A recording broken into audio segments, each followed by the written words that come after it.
后来继续来看台北市政府甲台智公的争议继续炭烧。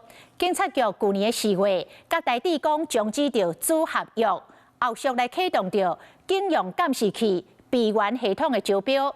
去年底，中华电信标着，但是已经过将近10个月，这个备援系统拢无启动，还阁继续咧付钱予台智公。民进党的议员痛骂讲，台北市政府根本就是咧拍假球。市长周万安回应讲，早就甲费率调降到1761块。台北市警用监视器传输费用的争议继续炭烧。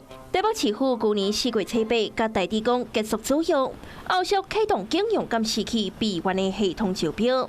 去年底由中华电信得标，不过一直拢无启动。高达已经10个月久，有员继续付台智公传输的费用。我们在第一时间，去年的4月8号就针对警用监视器的子约立即解除，所以费率就回到了母约1761。另外，检察局即刻的启动相关备约系统建制的程序。虽然将费率降低，不过钱也是走入去台智公的落地啊。另外，议员美甲真大力，更加化工要抬预算。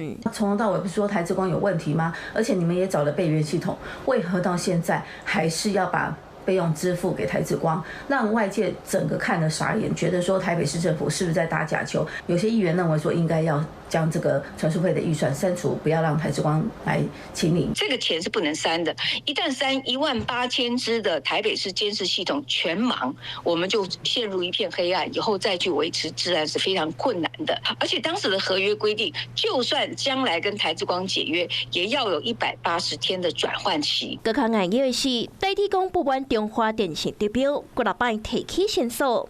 台北市警察局恐惊敢会当单台智公所属的警员，因为乌西牵涉到不法互起诉，才会当启动备援的系统。时间愈拖愈长，目前一切忧患拢无进展。你好，我是宋彦明。想掌握最及时的新闻资讯吗？赶紧订阅、按赞、开启小铃铛，锁定华视新闻 YouTube 频道。